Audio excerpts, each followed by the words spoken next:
एक बड़ा मत कहा जाता है कबीर जी का। तो क्या कहेंगे, क्या आज के ज़माने में जो है अध्यात्म क्या है? आप क्या सबको संदेश साहब देंगे? बंदगी। और मैं काशी कबीर चौरा मठ, जो लगभग कबीर के विचारों का एक तरह से मूल केंद्र है, जहाँ से कबीर साहब की पूरी विचारधारा जन्म लेती है, मैं वहाँ मुझे रहने का सौभाग्य प्राप्त हुआ है और तमाम यात्राएं मैं करता रहता हूँ। करहल बड़ा दिल के नज़दीक है, इसलिए जब भी समय मिलता है यहाँ जी। मैं आता रहता हूँ। अब एक जो बहुत बड़ी आवश्यकता है आज के समाज की, जिसको कबीर साहब ने 650 साल पहले भी कहा था, उसे मैं फिर से दोहराता हूँ क्योंकि आवश्यकता आज बदली नहीं है। वो आवश्यकता है समाज का कल्याण। जी। क्योंकि कबीर साहब की जो आवाज़ उठी वो जनता के लिए उठी, लोगों के लिए उठी। उसमें आई कुरीतियाँ, उसमें तमाम जो आपराधिक प्रवृत्ति जन्म ले रही है, जो आज घर घर में एक तरह से देखा जाए तो द्वंद्व मचा हुआ है, उस पर कबीर साहब बात करते हैं। तो एक जो बहुत बड़ी आवश्यकता आज के समाज की है वो ये है कि विचारशील बना जाए, विचार किया जाए। आज हम विचारशील नहीं रहे। कहने में बहुत कष्ट होता है, लेकिन वास्तविकता ये है कि हर मनुष्य विचार से दूर हट गया है। जी। आज भाईचारा खत्म हो रहा है। उसके लिए कोई भी कारण हो सकता है, राजनीतिक कारण भी हो सकता है, सामाजिक कारण भी हो सकता है, लेकिन भाईचारा खत्म हो रहा है और उसका लाभ जो है बाहर के लोग उठा रहे हैं। तो सबसे पहली अपील तो मेरी ये है कि हम सबको मिलजुल कर रहना चाहिए, प्रेम से रहना चाहिए, एक दूसरे की मदद करनी चाहिए। कभी भी कुछ भी ऐसी परिस्थिति आए, हिंसा की तरफ नहीं जाना चाहिए, प्रेम की तरफ जाना चाहिए। क्योंकि प्रेम एक ऐसी चीज़ है जिसके माध्यम से आप समाज में परिवर्तन ला सकते हैं।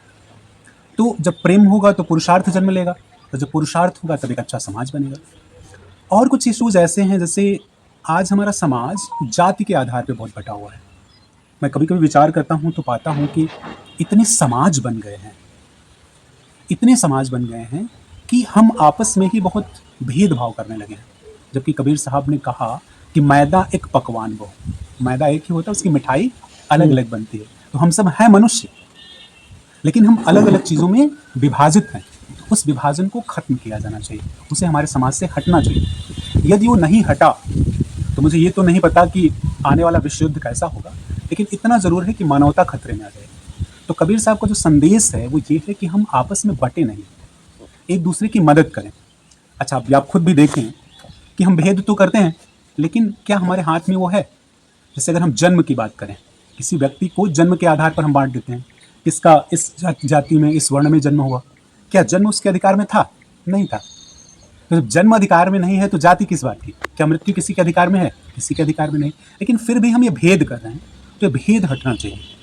और यह हम सबका कर्तव्य है, प्रत्येक व्यक्ति का यह कर्तव्य है, वह गांव में हो, घर में हो, कस्बे में हो, तो वो एक दूसरे में ये प्रेम बनाए रखे। क्योंकि जब गांव जुड़ेंगे, शहर जुड़ेंगे, बड़े शहर जुड़ेंगे, प्रदेश जुड़ेंगे, तब एक राष्ट्र का निर्माण होगा। और एक चीज़ और, सावधान रहने की जरूरत है जी।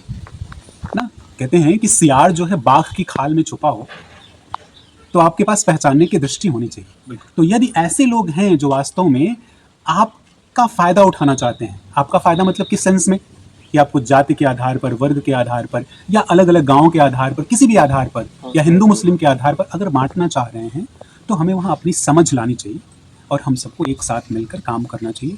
इसीलिए शायद कबीर साहब कहते हैं कि प्रेम जो है वो आवश्यक है सब में, और जब प्रेम जगेगा तब हम आध्यात्मिक होंगे, तब हम आगे बढ़ेंगे और एक अच्छे राष्ट्र का निर्माण होगा। आज आप करहल पहुँचे हैं, संवेदना फाउंडेशन की तरफ से आपको स्वागत सम्मान किया गया, कैसा महसूस कर रहे हैं आप?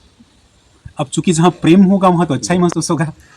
संवेदना फाउंडेशन में राही जी से मुलाकात एक दो बार इससे पहले भी हुई, लेकिन कई बार जब मैं तमाम यात्राओं पे भी रहा, मुझे याद है जब मैं इंग्लैंड की यात्रा फिर था तब भी इनका एक बार फ़ोन आया था। तो बातचीत होती रहती है, और नाम ही इतना खूबसूरत है, संवेदना। तो बस वो संवेदना हम सबको अपने मन में ले आनी है, और राही जी उसमें काम कर रहे हैं, और अगर वो सही काम कर रहे हैं तो हम सबको उनके साथ आना चाहिए। Thank you. आज की युवा पीढ़ी आपने देखी है, कहीं न कहीं धार्मिक आस्था से दूरियाँ बना रही है, फ़ोन से कनेक्टिविटी ज़्यादा कर रही है। क्या कहना चाहेंगे उन लोगों के लिए, क्या संदेश देना चाहेंगे? साहेबंदगी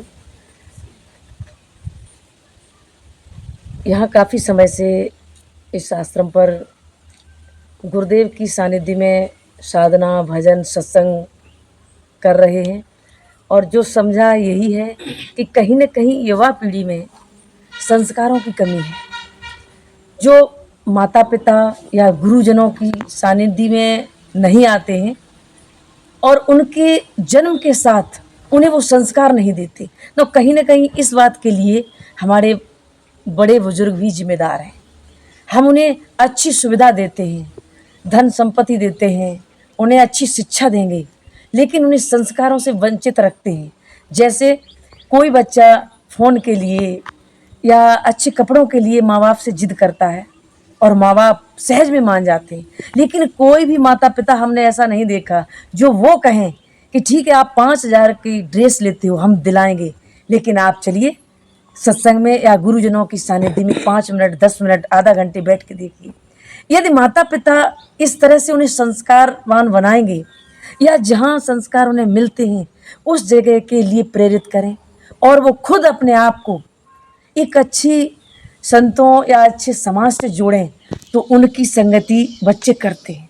और ये तो बिल्कुल सत्य बात है कि जब माँ बाप उन बच्चों के जब वो बच्चे गर्भ में थे तो माँ बाप जिस क्षेत्र में जो कार्य कर रहे हैं, चाहे वो फ़ोन देखने का हो, गाली देने का हो, चाहे किसी के प्रति वैमनस्यता रखने का हो, वो बच्चों में स्वतः ही आ जाते हैं और वही धीरे धीरे उसी पीढ़ी पर चलते हैं। तो ज़रूरत है बड़े बुजुर्गों को भी बच्चों को अच्छे संस्कार देने की। और ये आश्रम गुरुदेव से और आप जैसे कवि साहब, उमेश कवि जैसे संतों को यहाँ बुलाते रहते हैं, इसी कारण कि कम से कम यहाँ बच्चों को, बुजुर्गों को, सभी को उनके स्तर का ज्ञान मिलता रहे।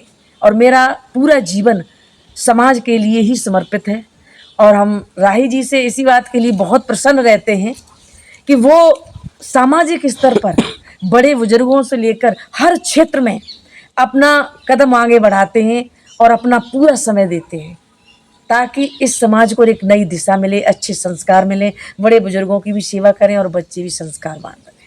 Thank you. पूरा कोई कार्यक्रम नहीं था कि संवेदना फाउंडेशन द्वारा जितने भी अब तक कार्यक्रम किए गए हैं और उन सब में हम तो युग दृष्टा के रूप में आप संतों को हम लेते हैं और मेरे आप लोगों का मेरे ऊपर इतना आशीर्वाद रहा कि आज संवेदना फाउंडेशन बहुत कम समय में 3 विश्व रिकॉर्ड बना चुकी है, हर क्षेत्र में बढ़ती चली जा रही। तो उसमें मेरा संकल्प ये था कि इन गुरुजनों का योगदान है और इन सफलताओं के लिए मैं नहीं बल्कि ये गुरुदेव ही हमारे लिए आदर्श हैं। और मैं तो कहता हूँ कि आप मेरी भावनाओं में हैं, आप मेरी कल्पनाओं में हैं, आप लोगों का चेहरा मेरी अकथनाओं में है। एक दिन सपना साकार होगा मेरा अवश्य, क्योंकि आप सब मेरी प्रार्थनाओं में हैं। तो मुझे लगता है कि इन सब की वजह से और आज मुझे एक करीब बेचारा लोगों के लिए देव हॉस्पिटल का शुभारंभ 28 तारीख को करने जा रहे हैं।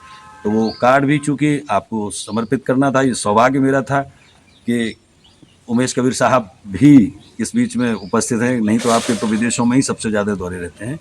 तो ये मैंने आपको सम्मानित करके मैंने अपने आप को, अपनी पूरी टीम को कृतार्थ किया है और सब लोगों का यूँ ही निरंतर प्यार बना रहे। मैं तो यूँ भी कहता हूँ कि जिनके जीवन में माँ बाप का प्यार नहीं है वो दुनिया के सबसे अभागे लोग हैं। माँ क्या होती है कि पिता की क्षमता, माँ की ममता, जिस संतान ने जिसने आकलन कर लिया दुनिया का सबसे बड़ा सौभाग्यशाली है।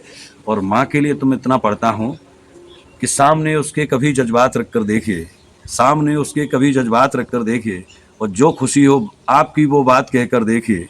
प्यार कहते हैं किसी उत्तर तुम्हें मिल जाएगा, अरे कभी बूढ़ी माँ के कलेजे पे तुम हाथ रख कर देखिए, कभी बूढ़ी माँ के कलेजे पर तुम हाथ रख कर देखिए। और समाज को मैं केवल एक बात कहना चाहता हूँ कि माँ तुमसे छोटा इस दुनिया में कोई शब्द नहीं है, माँ तुमसे छोटा इस दुनिया में कोई शब्द नहीं है। सच तो ये है कि माँ से बड़ा दुनिया में कोई अर्थ नहीं है। तो इसलिए आप सब लोगों का इस पावन धाम को भी मैं प्रणाम करता हूँ।